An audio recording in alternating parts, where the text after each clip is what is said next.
ஆவணி வந்தது புண்ணிய சதுர்த்தி நாளும் பிறந்ததம்மா அதிகாலை முதலே மனையில் மங்கள மேளம் ஒலிக்குதம்மா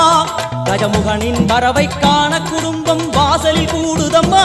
மா கோலம் இட்டொரு மனை மேல் வந்தான் ஆரத்தியாகுதம்மா